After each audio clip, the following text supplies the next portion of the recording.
Go. Well, good evening, everybody. On behalf of the Historic Guide Association, my name is Paul Becerra, and I've been a guide at the Hilltop since 2018.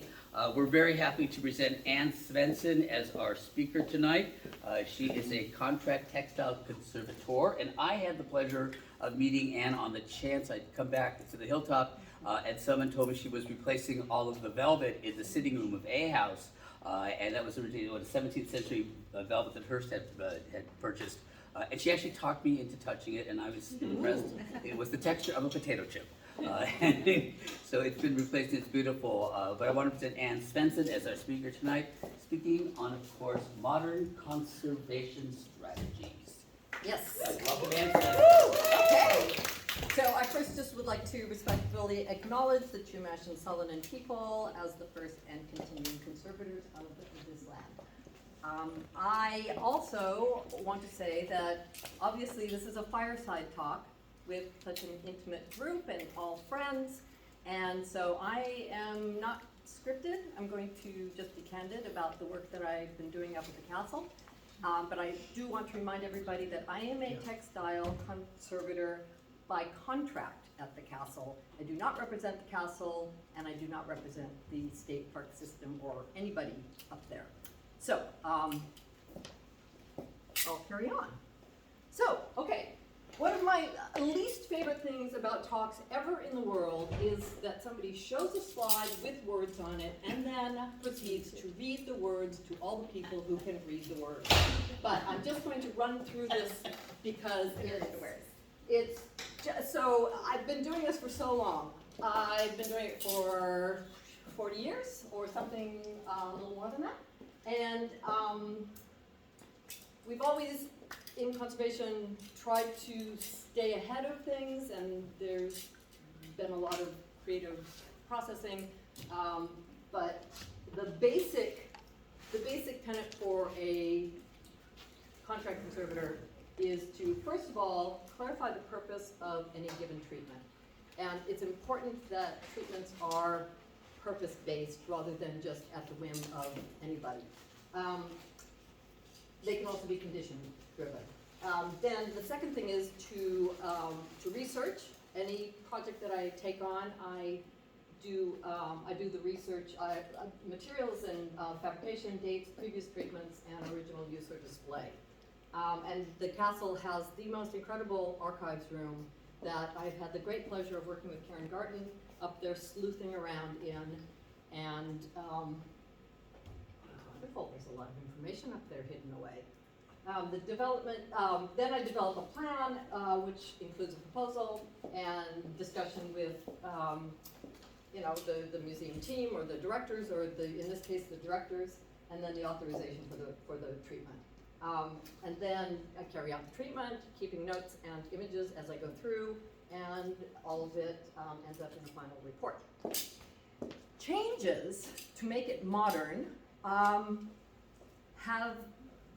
there has been, in the last 40 years, there's been a huge advance in material science.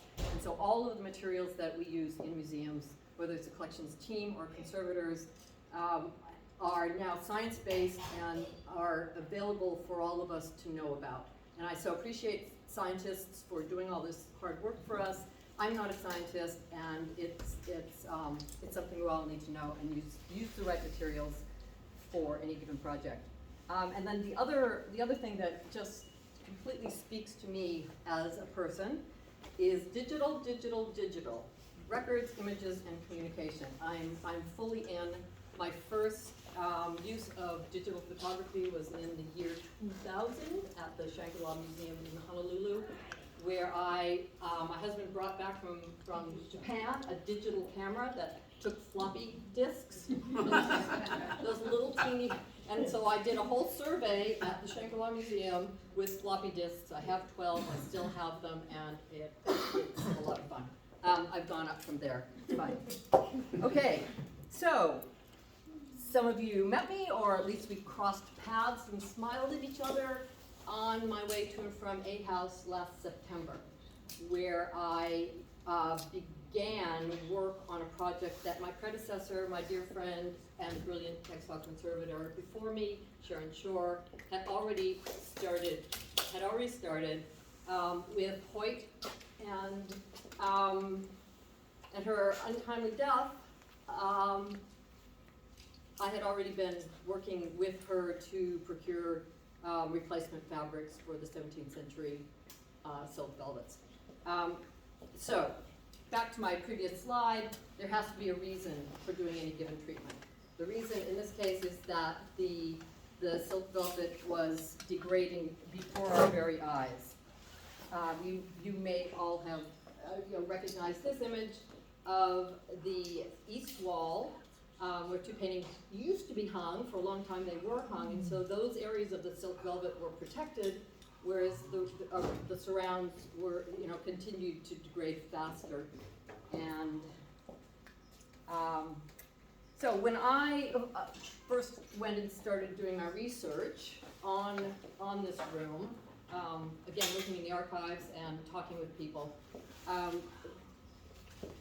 the other thing that I do is, let's turn this on, and I will point out that, can you even see this? I don't know. Yeah. Okay. Yeah, I can see it. So on the left slide, there are very, dim lines. Those are seams in the original drapery that was put on that wall. And it was all one piece of drapery that was cut out around these, all of this. It went way down to here, it went up and over, it went down to there. So it was one huge panel with all of these seams. Now the first thought is, are these seams important to having this textile continue to tell its story? And what I found is that no, it wasn't, because the width of each panel, it was irregular. And so there was not really a rhyme or reason, except for the fact that this fabric is so important and so valuable that people tended to use every single scrap of it they could without any waste. So that's why it was done that way. On the right side, you'll see that there's gathering here, but the panel is flat here. So the other thing I determined is that indeed they were meant to be flat panels, they were not meant to be gathered, and this panel was gathered because the original creators of this installation did their very best to make a pattern that fit this exact complicated outline. Oh. And again, this is one panel. And things happen in the sewing room, and they don't always come out exactly the way you want. And so what happened is that it got off by an inch or two or three, and then it had to be gathered, and this side was probably where they started, and so it was flat and fine. So, flat panels, any seams that I want to put in. Okay, so then, digging around and looking at, so this is probably the potato chip area of the degradation. I know you all recognize this painting and this door where tourists pass through. This seemed to be a hot spot for falling apart, ripping and shredding and losing fibers. And then anywhere where paintings or the bas relief were hung, the panels just went, awkwardly underneath. I do want to give a huge shout out to the collections team that for many, many, many years kept these panels on the wall by going and doing in situ hand stitching to keep them from just shredding off the wall. And they probably got, I don't know, Shirley, what do you think, like an extra 15 years because of that hard work? Definitely, they were falling apart when I was hired. Yeah, so this is what kept them, the skilled hand stitching kept those panels together for much longer than they would have. But it was time. So, Hoyt and I collaborated, well, he's my boss, was my boss, and but we collaborated on finding the fabric. And I think I took 2 trips with different pieces of fabric up to the castle where we met in the room, and we put the samples against the fabric. Now, we have to also remember that this was in the middle of the pandemic still, but fortunately I lived in Los Angeles at that time, and big fabric warehouses were opening up to the public on a very limited basis.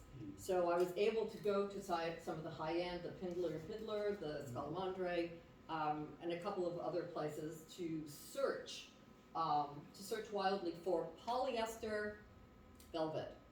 And the other thing that is, I think, a useful tidbit about velvet is that the silk velvet in the A house was a cut velvet that had no pile. I mean, that had no, why is my brain frying on me? Anyway, it was not a directional pile. The pile went straight out. There was no nap. There was no nap. Thank you. And that's what gives that 17th century velvet that extraordinarily deep look. So if one went to a fabric store and started looking through velvets that had a nap, the fibers are at an angle to light, and the reflection is off the flat part of not the ends. So, no nap, dark red. I searched and searched. I also, I probably got, 10 samples just by going down rabbit holes on Google. And so at a certain point, I brought everything up, and I think that there was a whole group there that day. I think you were there that day, Shirley, where Karen and anyway, a bunch of people were there. And we decided that this Pindler would be the choice. And it was okay, but somewhere in the back of my mind I kept thinking, but there's one more, and I don't know, it didn't come, and I don't know where it is, I don't know if it'll ever show up, but I felt like it was a better choice, but we were going to have to make a decision. So we made that decision, and then I went home to Los Angeles, and sure enough, who shows up but my final lost sample, which very much, so this is the sample, here's the sample, this is the original, this is the original. Oh, wow. Wow. Nice. Yeah, and so I quickly made up this, little report for Hoyt, sent it off to him, and just said, I really, really think that this is, like, Pindler would have been great, but this one, I think this is the one. And he said yes, and I was then able to order the fabric, which I had guesstimated at about 100 yards. And so I went out to this warehouse, and sadly, they only had 75 yards. I just said yes, because there wasn't any more. The rest of it was still in China or out on a barge or something in the ocean. And it was still pandemic, and I just thought this is just never going to work out. So I did take those 75 yards, which ended up to be 3 bolts of fabric, 25 yards each. And because they were so heavy and so huge, I left them in my car for 3 weeks until I came back up to the castle, at which point I took them down to the basement. Now, when I was at the warehouse picking up this fabric, I noted that 2 of the bolts had the same dye lot, and 1 bolt had a different dye lot. Now, dye lots are important. It can be the same exact fabric. They will sell it as the same fabric, but if you're trying to do an installation, you need the same dye lot. So now, I am super nervous, because I then, okay, let's just carry on here. Okay, so, this is the one. This is the coveted, lot 52. This was lot 48, this was lot 52. And there's no way I could put a seam and join those together. It would have been just awful looking. So, I then got the measurements, the critical measurements, obviously, of the whole A house, pulled out the sitting room with the height of the ceilings. I made my drawing. So this is me being digital, and this is how I do things. This makes my brain work to make sure that I'm doing things right. So I also had decided at this point to not make a giant panel for each wall. Because if somebody needed to come and retouch the gilding, for example, like Gary had to do at some point after I had finished, and I was able to just remove a section of the drapery, he could go in and do his work, I could put the section back up, rather than a full installation of the entire wall. So I then also counted up how many panels of the fabric went on each wall, and that's that. Okay, so then the first panel comes off the wall and down into the basement. That's the basement, my happy place. And where I removed the fringe and the binding, and also, collected images like this, which is important just for the files, so someone can come behind me some number of years from now and see that I kept an image of the selvages, which is what can date old velvet. It's very specific to the weaving shop. Okay, so here is my scaffolding, and now I'm just into it. Doing samples, make sure that the drape is right, and my stitches are right, and all of that. Removing, the panels. Some of them were Velcroed, a lot of them were nailed right through the binding and the whole thing. So. Wow. So there's a lot of cleanup to do, just in the room, in order to get this thing prepared. I ended up putting more Velcro up there. I also found, I don't think you can see that, but there's like a signature, and it says 1922 on it. Wow. So somebody, yeah, anyway, I thought that was cool. This little pile of wonder, I found in a, deep in the gilded molding, there are little pockets in there. And I'm up there and I'm thinking, well, what the heck is this? Well, it turns out it's just seeds, but we tried to figure out when was the last time that room was that open, that many seeds could get in there, or who brought them? Did somebody, I don't know, I don't know. Anyway, interesting things. And I also, We have them up there. We have patterns. oh, maybe, could be, yeah, could be anything. So I then made patterns. I essentially made patterns for every wall. I was able to reuse some of them, but it was amazing, well, not amazing, things were handmade in those days, and things were just off a little bit, so I had to make patterns for all of the complex cutouts. And then just details, like little details that make a huge difference in a big project like this. For example, this void here went around the big metal sconces that hold up the lamps on one, two, three of the walls. And it was always sort of scrunched and pulling, and if anyone pulled on the drapery, it would rip, and so I just had to figure out a better way. So with this little quilted inset that adhered to the back, and then, it's just cleaner and it works better. And then this sort of thing just makes me crazy. I don't, you put all this fabulous work into expensive fabric, this huge project, and then leave a plate? No, that had to be covered, and now it's, when it's revealed, one just doesn't see the walls underwear showing. These are just having to stabilize the binding where it had been nailed to the wall, and wet cleaned and blocked, and then put back on. Which makes the whole project, it just makes the project right. There's absolutely nothing modern that could have replicated that look, and it just would have ruined the whole thing.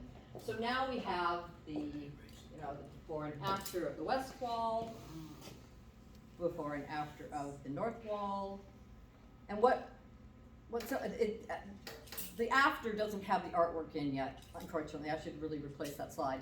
But a number of people and I decided on various visits to after the replication. We said the walls now do what they're supposed to do, which is to show off the artwork, to show off the gilding. So no longer does your eye go past it and wonder why there's a huge rip in the drapery. It's doing exactly what it should be doing. Yeah. Wow. And so, there we go. So, while because Shirley Smith helped me down there in the basement a whole bunch of times. And in order to get these panels off correctly, we also had to deinstall these two, side-by-door velvet embroidered panels.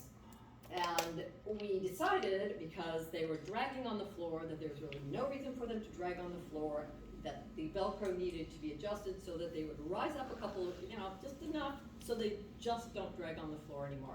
And Shirley did that, and she did an awesome job, and we installed, and now it's beautiful. So those are the original fabric? Oh, yes. You didn't change them? Oh, Okay. no, there was really not, they'd already been stabilized, they had netting put on them, they had treatment before. What happened is, and I'm not gonna bore you with this, if you go down to the basement, I can show you.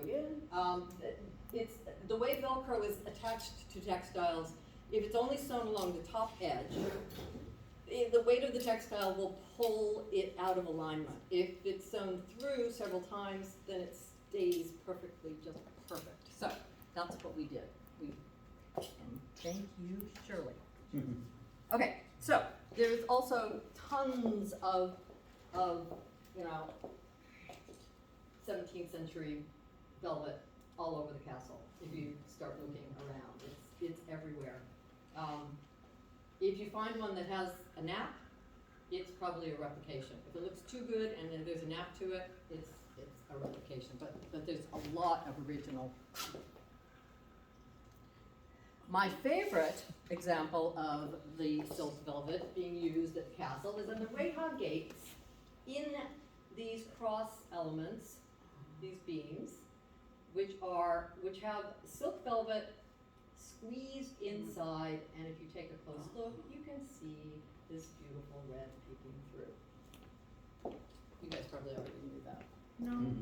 Well, it's very cool. And could you maybe, I don't know if anybody knows what a nap to the fabric means? Could Oh, you explain that? Yeah, sorry about that. I kind of stumbled on that because I forgot the word nap for a moment. So a velvet without a nap means that the fibers of the pile are sticking straight perpendicular to the ground. They're just going straight out. So when you look at it, you're looking deep into its beauty. Like a carpet, right? Yeah, well, some carpets have naps.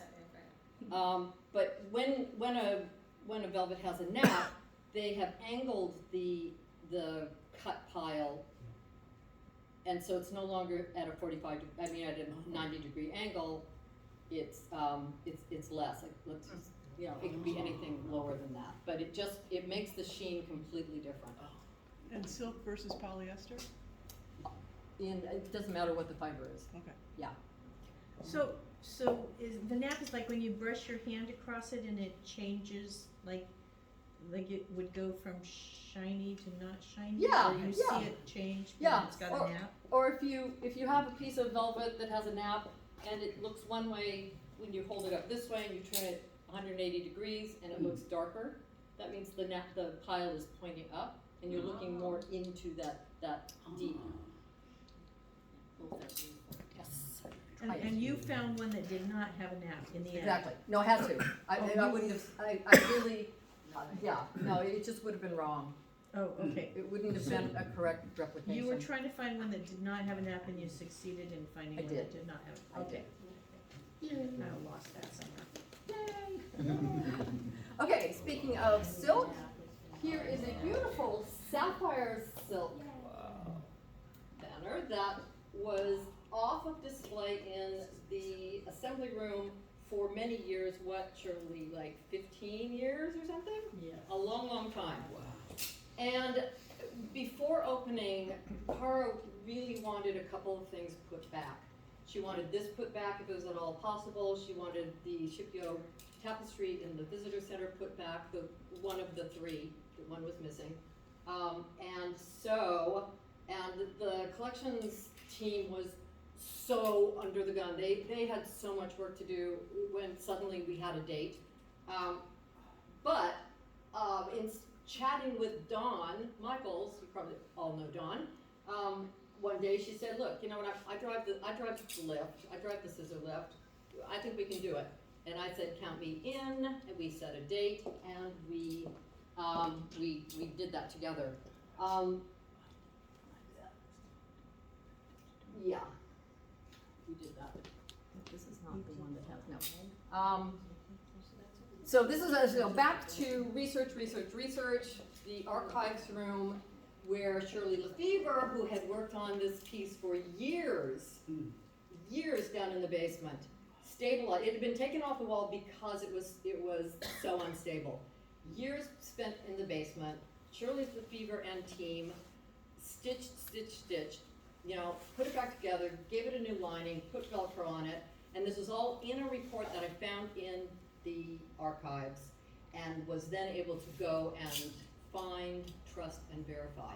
And I was so happy when I found that I actually did not have to do any treatment to this. It was just the Ann and Dawn show, getting this thing back up with the help of Nicole, who took the time lapse that I'm now going to show you, and Sean the Elder, who spotted for us. Oh, that's cool.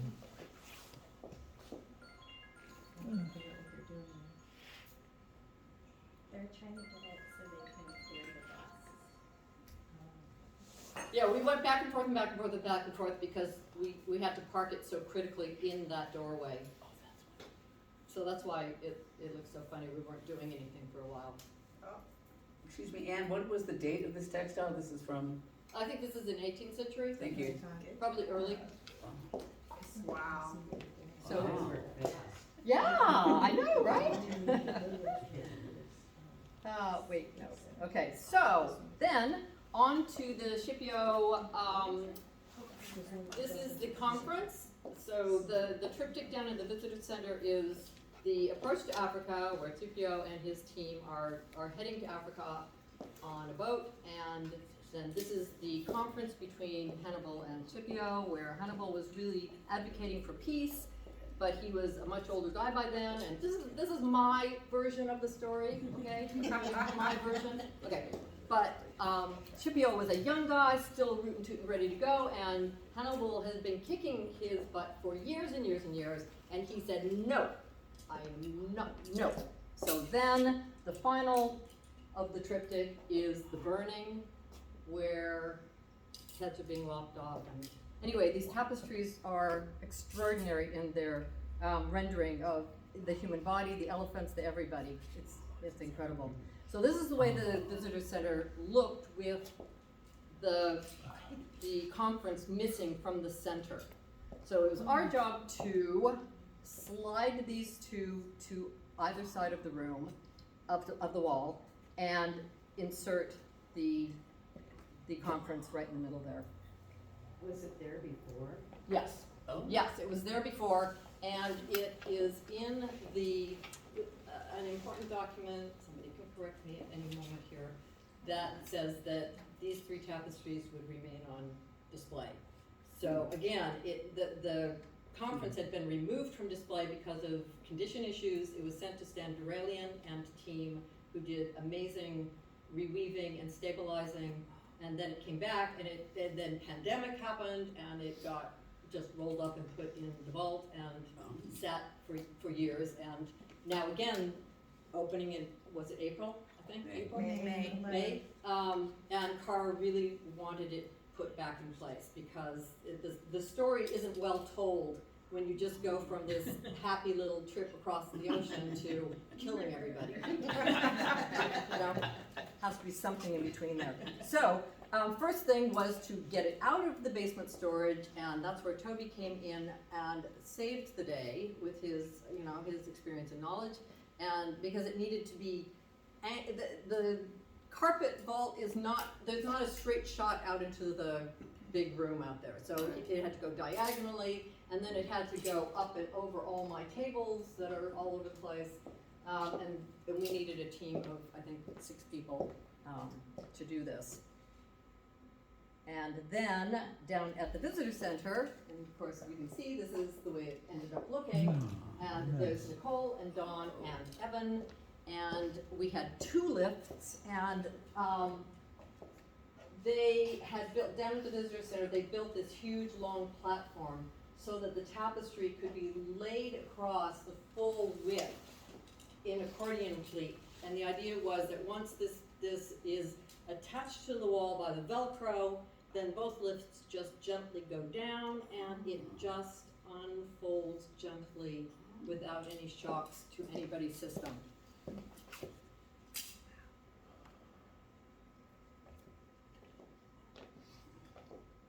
I have a question right here. Sure. When you put that, it sounds like it's only attached at the top. Isn't there a tendency for that heavy material to sag? Well, it's a tapestry. I mean, it's a fabric. That's sort of, you know, it's just inherent to its being. But you can see that the three that are hanging there are doing pretty well. Yeah. They were designed to be hung on walls without support. There are tapestries that I have stabilized and presented for display again, where I have actually mounted them onto a solid support because they needed more. You know, at a certain point, they do give up. Yeah. You know, the silk parts just give up. So I think I read somewhere that when Mr. Hearst bought these, he knew they had to rest sometimes, and they planned to do that. And what do you know about? Well, can tell me about Okay, that. so this resting. that is a great question, because this also speaks to sort of the modernization of, you know, conservation, textile conservation. So there was the idea that textiles should rest. What it turns out to be is more for protection against light levels. So let's say, you know, in 1,000 years, you only get X number of light days. And so what you want to do is use those light days in chunks. So you rotate, you know, in a museum that has enough objects to rotate, you rotate and thereby you stretch out the longevity of the pieces over a longer period of time. With resting for the fibers, I have found that it doesn't really work out that way. You can roll up something that has silk in it and it'll be rolled in, you know, cold storage, and you come and open it up, you know, five years later or something, and it will be degraded. It doesn't stop. So that is. It made sense before, like UV film and like LEDs and stuff. Well, still the light is still the biggest driver, and mostly fading and and degradation. Yeah, absolutely. No, absolutely. Good point, Nicole. Yeah, but in general, and that's not what the castle's about. There's not a rotating, you know, group of pieces, and so one does the best one can, which is to notice when they need help and to send them or bring a professional in to do the work and then to carry on. I think the state put a backing on these. Is that correct, or did Hearst have backing on these? It looks like jute or something. There's linen on the back, and that most of the tapestries and carpets for a huge number of years were worked on by Stan Duralian and his father, who Mr. Duralian. I only met him and called him Mr. Duralian, so I don't even know what his first name is. But they, you know, for years and years did all the wet cleaning and reweaving and repairs and linings of the tapestries, and, you know, incredible. Stan's retired now, and so it's being left to me. Carry the torch. Okay, so this is probably the last piece that got a quick fluffing up before opening, and the only thing that was driving this was really aesthetics. That, you know, this white cotton that I also did it, we all used for years until one day, I think it was simultaneously across the globe, we thought to ourselves, and why are we doing this? It's ugly, it shows, it's not a clean look. And so, again, Cara agreed, and Dawn and I pulled this one down and I put a blue lining on it. And then when it was reinstalled, instead of having this raw piece of wood showing, I simply covered the end with some gray fabric that matches the wall, and it just makes things clean and sparkly. You know, don't get distracted by things that don't look good. Okay, this is another piece that I took care of. It's down in a house in the Shield room, and it had been hung by Velcro with a lining, but the fringe was so long that it just was on top of this fireplace mantle, covered with netting to protect it. But there was a time where rodents, little mice, would have parties on there and yes, and leave stuff. And so it was just decided that it was time to put it on a mount. So we did, but also there were a few little details that were taken care of. One that is the old versus the new. There was a time when we all used just white maline, white nylon netting. We put it over anything to protect it, and it was done in-house, and it was such a good thing to do because it protected this for many years until I was able to get to it and take the white off, replace it with actually coffee color almost, but it leaves the colors, the original colors, more vibrant and richer the way they should be seen, rather than sort of pasty. It also had wax accretions that I was able to remove, and these little jewels that were missing from the butterflies, I was able to make new collars and put a little cut glass in there to just allow the eye to just pass by the damage. And so there it is, nicely and happily finished. This is the other piece in the basement of a house in the hero room, and it was also hung by Velcro with no other support, and you can see how it's curving and just hanging sort of desperately. The tassels were all but falling off, and so again, based on need, it got sent to the basement and me. And I was able to, there's an amazing frame maker who I have, who's actually an artist, and I can barely get in the door with him, but when I do, he produces the most beautiful frames. And so this is a plywood frame cut to the exact measurements, and then covered with fabric, and that's sort of falling off, but I even attached the tassels to the frame mount, so that they wouldn't drag on the textile. There's no need for that. This is now a package, and the idea is that it represents the what was meant to be there. So here it is, put back up in the hero room and safely reinstalled.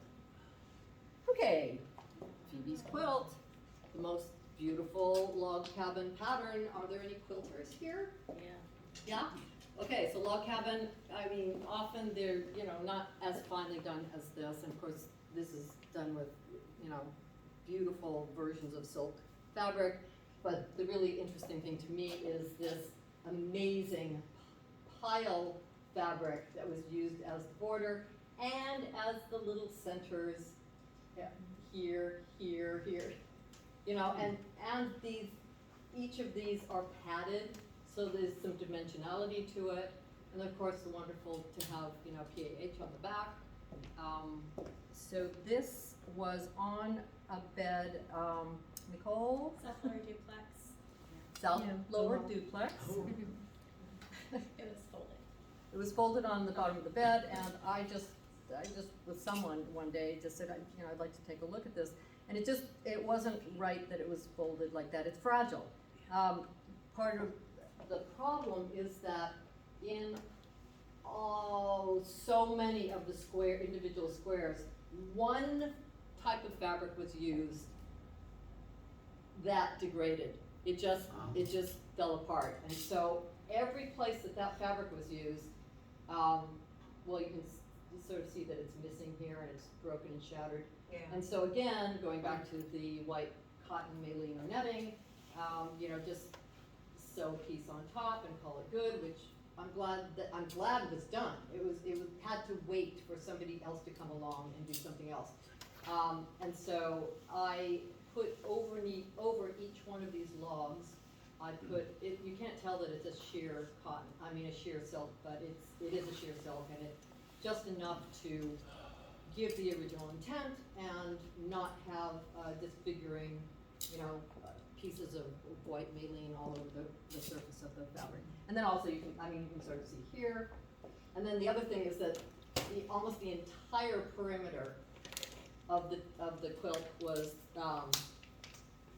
shredding and needed to have encasement, again, by the coffee colored silk crepeline. But it's now stable, so it can be, handled properly, and it's also now laying out just flat on the bed. Oh, that's great. This is the North Doge bedroom, and these are the two chasubles that have been hanging for a very long time.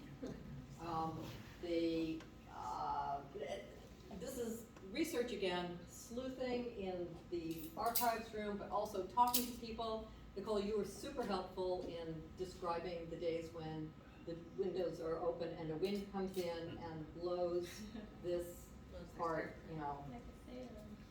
yeah, like a sail, you did say that.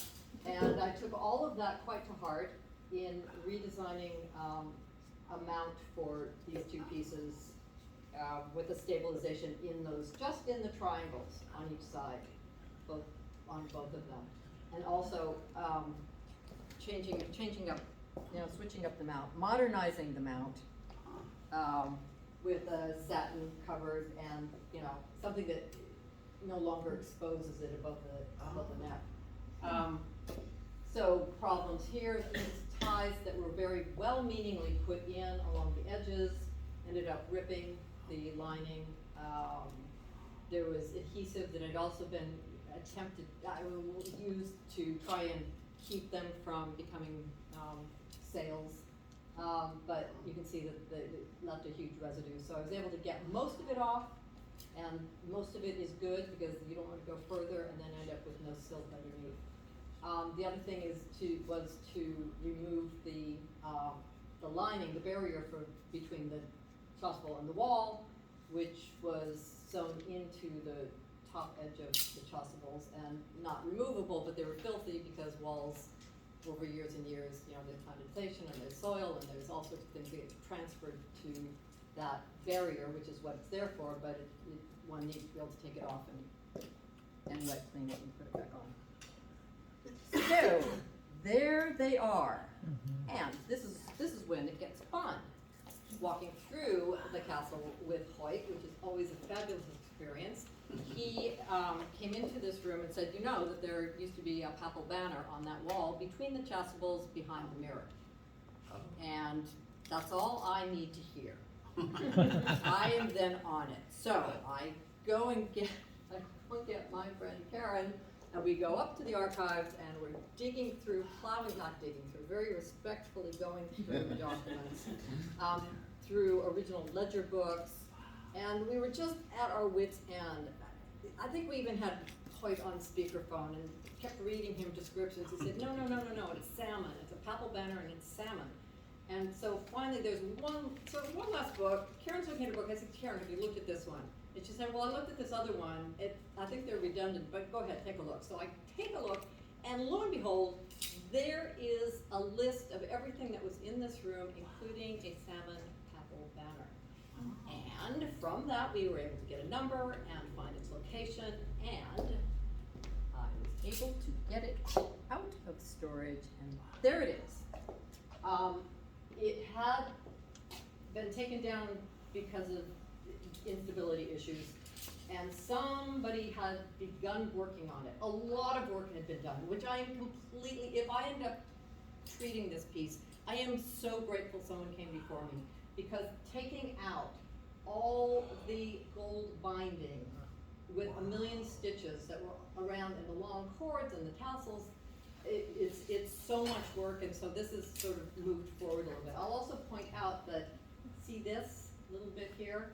That is where the mirror protected it against light, and so one knows exactly where to place it should it ever get its treatment and get put back on. And then of course just because it's so much fun, I don't know anything about all of this that's going on here with the dog and the globe with the belt and the book and the, but Laura Benitez helped me out hugely, and Nicole again came through wildly to help me sort of sort this whole thing out. Huh? I was gonna say, we figured it out. We did. We figured it out, and so there it is. And then of course, because I'm a digital woman, ta-da! There is the mock-up that I made with it in place to encourage whoever might consider funding this project to see how amazing it would look. And what was the imagery with the dog and the what? Nicole? It's a oh my god, I'm like exploding here. It's a pun. It's an ancient Catholic pun, and I love it. It's a Catholic pun? Yes. Okay. Can you put the So picture back? the Dominican order, Okay. right? So supposedly the legend is that the founder of the Dominican order, his mom had a dream that there was a dog that she gave birth to a dog holding a torch that burnt the world, and so the dog is holding a torch, and therefore the world. Also, the little not baptismal, like the holy water bowls in the Gothic vestibule going into the Gothic city room Okay. also has dogs holding torches, and it's a play on words. Dominicani in Latin is God, dog of God. So it's this like ancient pun, and that just makes me happy. Sorry, I heard it out. Well, It's at the Dominican I am order. completely delighted with my collaborations all around the castle. It is just absolutely fabulous. That's the sign of So there's that. So next, how are we doing? Am I going over anything like that? No, I have 2 more minutes. This, I don't know if you recognize it, but this is the tapestry that has been on display and is on display in the musician's loft. Oh. And it is in trouble. There was once upon a time when gigantic trees were put up there, gigantic trees that had pokey bits that, and it's silk and it's old, and so it's really hard for me to see if you can see what I'm seeing, but there are splits happening in, this is a detail of here, so that would be here. This horse's rear end this horse's rear end is here, and this is the damage that is happening. So it's not a matter of if, it's a matter of when. These will just become huge splits, and then not only will it just be more treatment that will be needed, it also will make them much more vulnerable. So the decision has been made to deinstall this on November 2nd.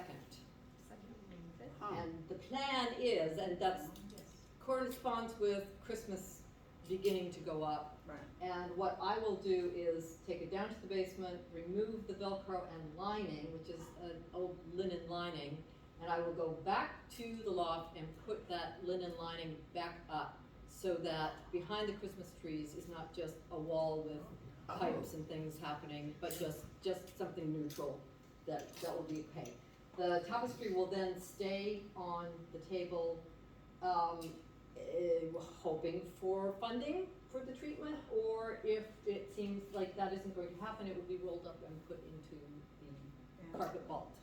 How about what are the kind of dollar figures we talk about when you're looking for somebody to do redo the Dominican wall hanging or this? You go out and say, wow, we really love an extra, 50,000, million? I mean, how do you estimate? Definitely not million, Okay. but this is something that I would have to defer to Cara because it's not information that I have authority to share. But but she might, I mean, she's my boss and she's the director, so. But they I do would- shop these things around or look for grants and they have a dollar idea in mind when they do There's that? always a proposal. I mean, a proposal, that's where a proposal will, give, you know, any funding group an idea of what, you know, what the possibilities are and how much it would cost. Are you allowed to tell us how much, like, the velvet in A house? No, I'm sorry, that's, Okay. yeah, I'm not. So Ann, you're shopping these proposals to the state and other people who No, might- I don't shop them. Oh, not you, but I mean, No you're- shopping. Yeah, I am not shopping anything. No, what I do is respond to requests from the director. Got it. And when she says, you know, what about this? And I say, yes, it has these problems, and she says, please give me a proposal, and then I do that. And so with proposals, you know, floating around places, I have no authority to discuss them any further, except to share with you what, you know, what can be done. Wow, thank you. Can you Sure. share what is included in the proposal? Oh, sure. Let's see, let's just see. So, devising a plan, research, well, pretty much my first slide. Research, devise a plan, you know, meetings with, the people who are asking me to do a project. All of that time gets put in. Materials, finding, if, for example, if this piece, may require a frame, and so then I would reach out to my frame maker and ask, you know, how much that would, so all the time and materials would get put in. Cleaning, stabilizing, you know, preparing for redisplay, for long-term redisplay. Yeah. Yeah. I heard, excuse me, I heard that the tapestries are professionally cleaned about every 20 years. Is that correct? Is that accurate, what I heard? I think that's about accurate, but again, this is another more modernization topic. Textile conservators are much less likely to wet clean anything anymore. Because, so there's a concept in conservation called reversibility. And that's such a lovely concept. We like to use materials that we can reverse, get out, if for some reason we don't want an adhesive in anymore. We don't, you know. But the fact with textiles is that you can't reverse wet cleaning. And so the textile conservators I know, and I feel this way too, I am really careful before I put any kind of a solution onto a textile anymore. Doesn't mean I won't, but I have to have a very compelling reason, and I need to talk about it with all parties involved.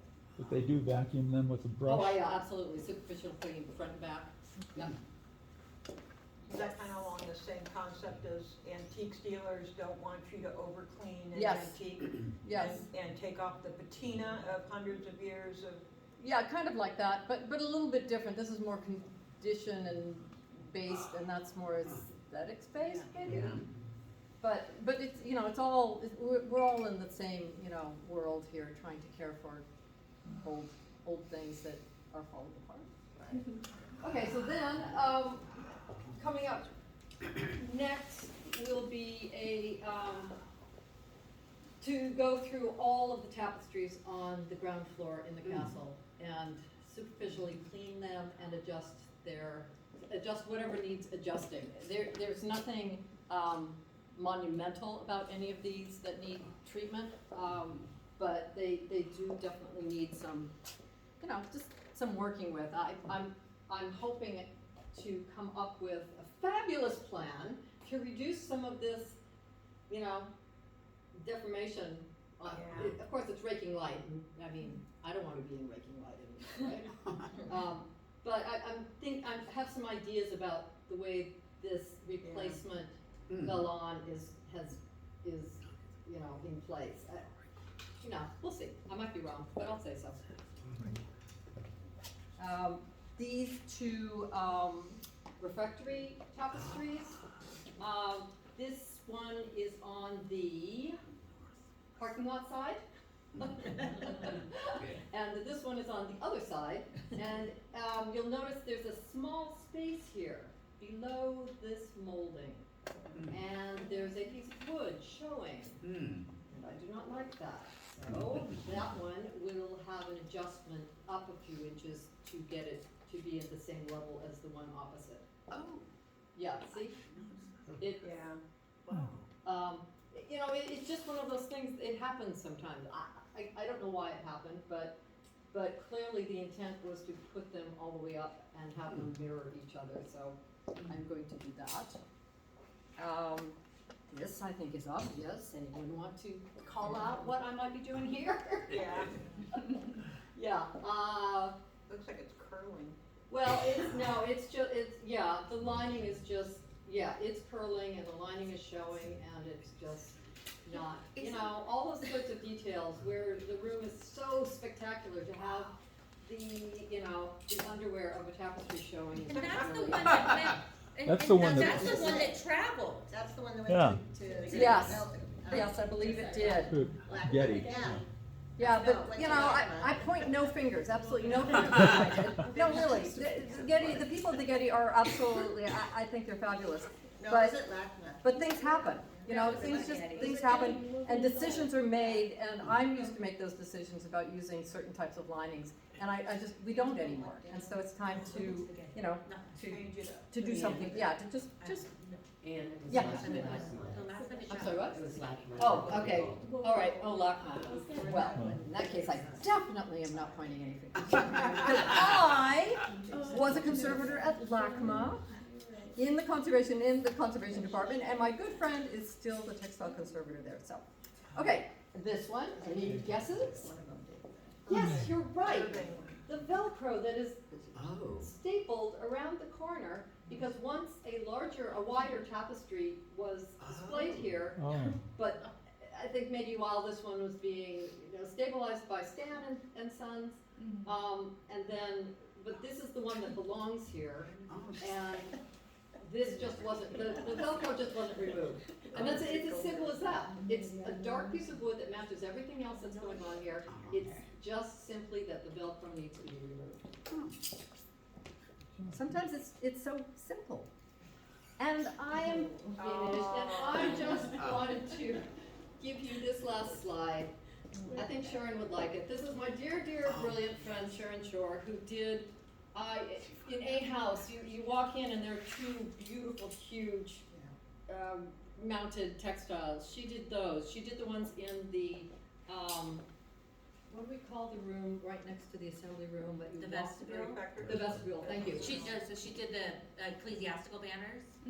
Yes, she did many, but she also did those vestibule textiles that have the putti. Yeah, the ecclesiastical banners, they're Oh, like, okay, thank I you. love them. Okay, yes, thank you. And she you know, the coat, The that- Spanish in- riding cloak and new wing, that's my favorite. Yeah. yeah, with the, you know, yeah. Brilliant, and we miss her like crazy, and that's it. The Carrying on her good work. So, Thank you. are there any other questions? And I have a question. Sure. In working on the Doge's chasubles, Yeah. is it true when you open them up on the back side, they still have their original colors, Oh, their coloration? yes, they do.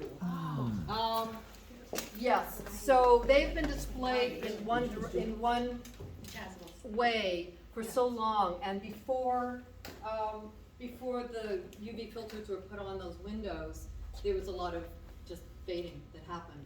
Yeah.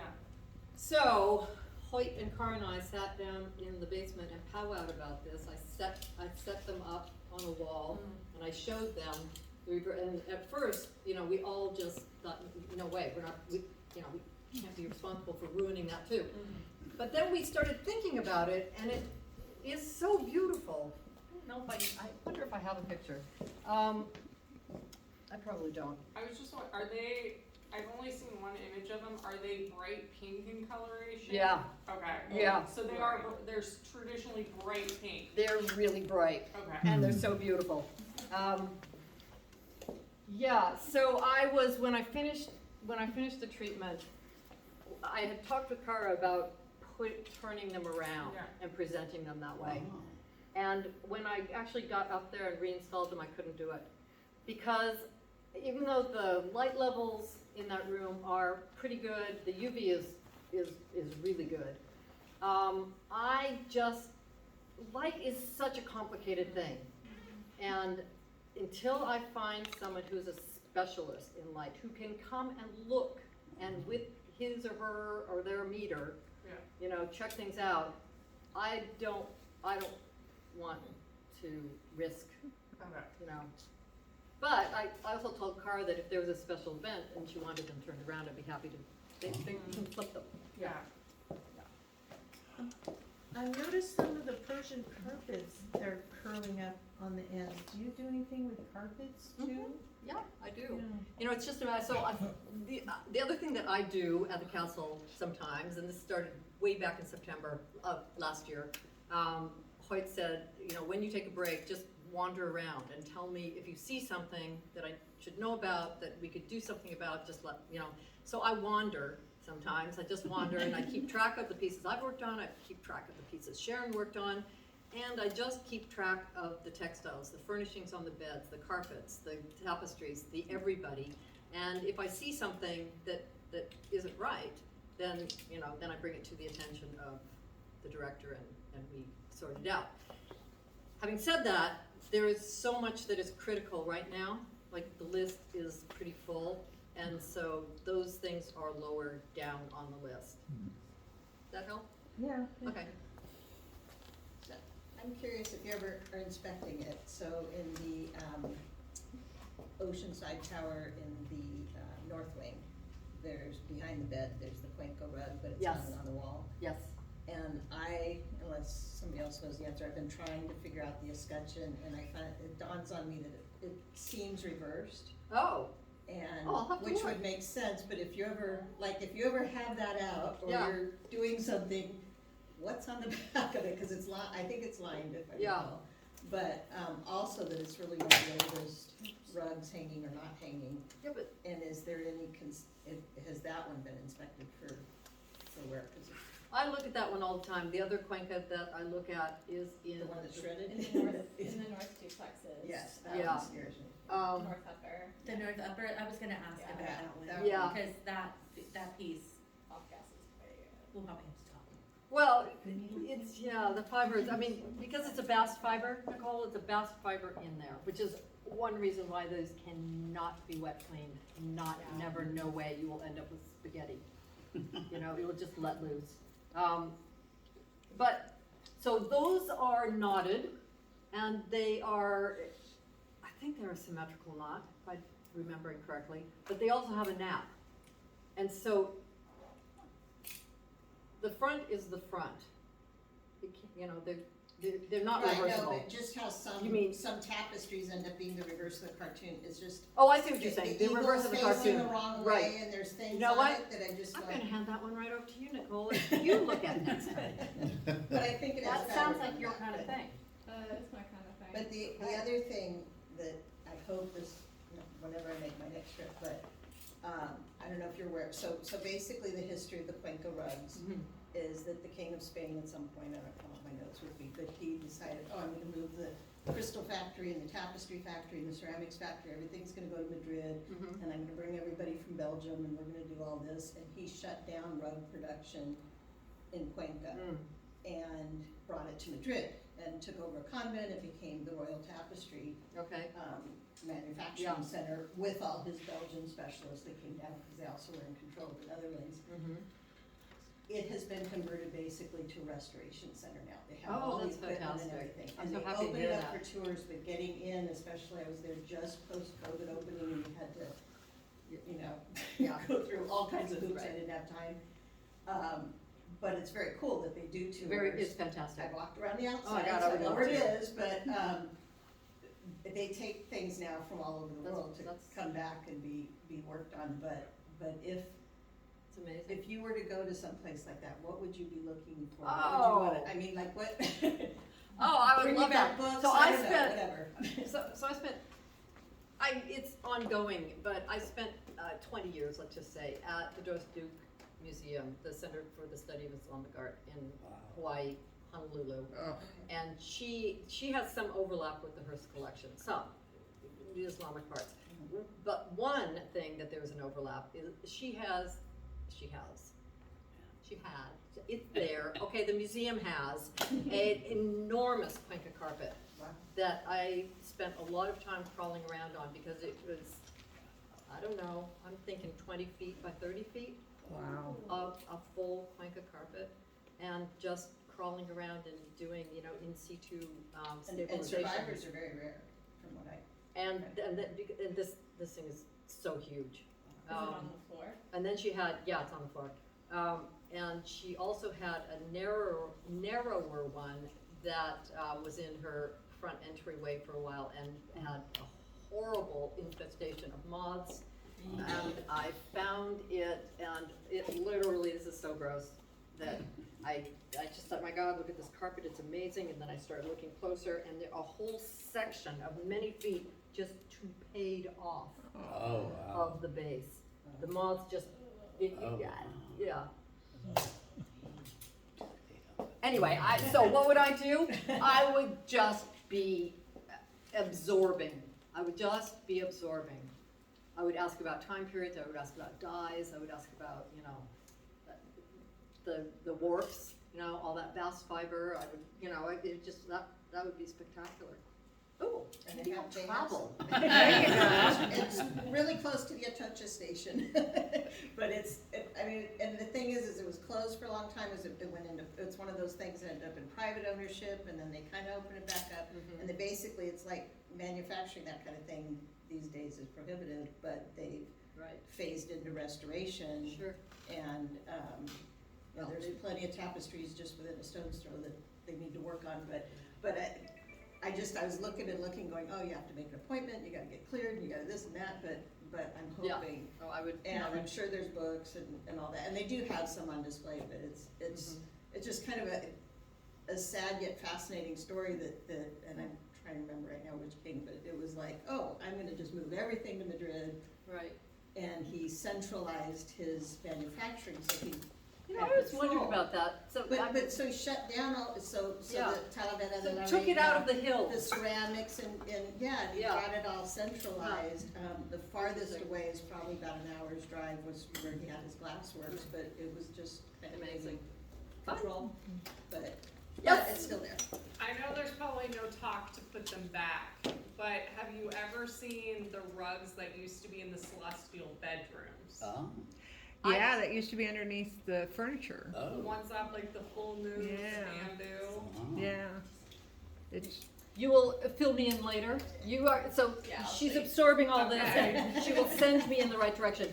You know what, literally, there is so much. Yeah, there's a So There's lot. some much pictures out that- there with them. That unless Hoyt basically says, hey, did you know there used to be a blah, blah, blah there? I mean, how would you know? my learning curve is still straight up. Okay. But I appreciate Yeah. hearing about all things, and that always then compels me during my free time, which I love doing, to go up to the archives and start digging around, respectfully, digging around. Yeah, I have one. yes. The bed hangings in Mr. Hearst's bedroom in the Gothic suite. Mm-hmm. The lining exactly matches the bedding. Mm-hmm. Is that like something you would normally do? I mean, it's what is it from the 1400s, the Spanish or The one in the English? Gothic suite. That's Yeah. the one you were ranting and raving at the moth nibbles on the other day. Somebody cleaned it. I was going to do a show and tell on how to clean it, because I went back up there and I don't know. There's only like 2 of us Because there. it looks I- glaringly different. Do you I- know what I mean? That royal blue velvet and then that bright white. Yeah, that like kind of, it's almost like an off. You know what? Yeah. So that would be the kind of thing that there would have to be evidence that it had previously been something else. In that case, it's not the same as a tapestry lining that is just on the back and it's intended to be a barrier against the wall. Yeah. And sometimes shows. That can be, I can decide, and I do decide to Right. change that. But on a lining that has been seen and viewed and is, that I then have to defer to what the historic use was and, Okay. you know. Does anyone know, is that historic, the lining that they used? I mean, is that historic bedding? You know or- what, I'm sorry. you know, if a fabric was modern enough, I could identify it as being modern and say, no, this doesn't match this. Oh, okay. But it would have to be really modern and not from Hearst's time, which is fairly modern, Right. really. So, yeah. Okay. The only suspect thing is, none of the bedding was preserved or left over, none of it matches the photos, except for, the ones you don't like. The silk ones with the lace, there's Right. one in, The satin. the satin, sorry, Yeah. there's one in, Cloister One, Right. there's Yeah, yeah. one The ones in that weren't Sea House, replaced. those have 529-9 Right. numbers, so they were left there when Hearst passed. I know there's guide lore that Marion Davies sewed them, she didn't, Millicent purchased them. Right. Yeah. Okay. Yeah, Because but man, those are, that, it's, you walk into that gothic, into that bedroom and it's just like, yeah, but if you look at old photos of Hearst's bedroom, I think it was more of a brocade Yeah. thing. Like a lot of the bedspreads were a lot richer. yeah. And none of the linens have survived. I don't know if they're in. Okay. textile I know form. Thank you, really though. busy, but I'll just ask one question. Hey, do you guys ever have tours like this for people? Because I am a repair seamstress and I've got all these people, we would all dig it if you, the two of you guys showed us this stuff. If I could just explain, you know what? Ann, since today I met you, I. You gotta talk to the guys. Well, I didn't know if it was even But possible. meeting you and going down to the Yeah. hall, I'm Not the just vault, very. the basement. Basement, excuse me, the basement, I'm absolutely now fascinated, you've got me going on With this textile. permission, you came down with a small group of people to see basement only. Yes. I have no authorization to show anyone any vault Right. action. Okay. I'm I had to say it out loud. fascinated by textile. On that note, I went on a tour of Blenheim in England, and I happened to be there, and they said, tomorrow we're doing our first restoration tour. And I went, well, sign me up, I was there first thing. And they went through and did a tour, how do we fix the clocks, how do we fix the fabrics? No, how it's do we do it? fabulous. And the best story, so there's a humongous painting of the Duke of Marlborough Uh-huh. in a room with magenta jacquard print, like this vivid color, and all the furniture matched. And it's privately owned. The Yeah. Churchill, Spencer Churchill still owns the building. They needed to fix the fabric on the couches, and they went, you know, how many centuries has that picture been in front of the fabric? They took the picture down, cut the fabric, and they used that to reposter for massive furniture. And they said, because it's their house, they can do whatever, but it was like spectacular. You know, But had I not been on a restoration tour, You would never know. know, and it was Yeah. fascinating, and people Right. ate that up, so maybe. yeah. Well, you know what, you know who to ask. There, we have a lovely director. Right. You just ask. I Yeah. mean, you can always ask. I have no authority to do anything. I am happy and Right. grateful to be working up at the castle, and I will like to keep that going. So I will not be promising anything. But there is a hunger Thank for you. people Yeah. to, and Yes. so you could do it, you could like private, under the private tour. if- Maybe the Yeah, HGA, maybe the HGA can make an Yeah, arrangement. possible. Yeah. Maybe the HGA can make it, well, hey, it never hurts to ask. All they can, oh, don't give me the face. I do think it is always a hit. fascinating. You know, having said that, I have no authority and I'm making No, zero it's- promises. it's Yeah, and but I have how no do you promises to like- make. It is fun. If they were to come on a Julia Morgan tour, And and we ask. actually spent 2 hours with you in the basement. Only with an authorized, you will show me the signatures on the You know paper. what? Do I have, you're on our email It's just list? very I will fascinating. see what I can If do. it's possible, that's all I need to know. Thank you so much, and thank you all for coming. Thank I you. so appreciate it. Thank you, Anne. All your smiling faces. Thank you so much. Hey. Thank you very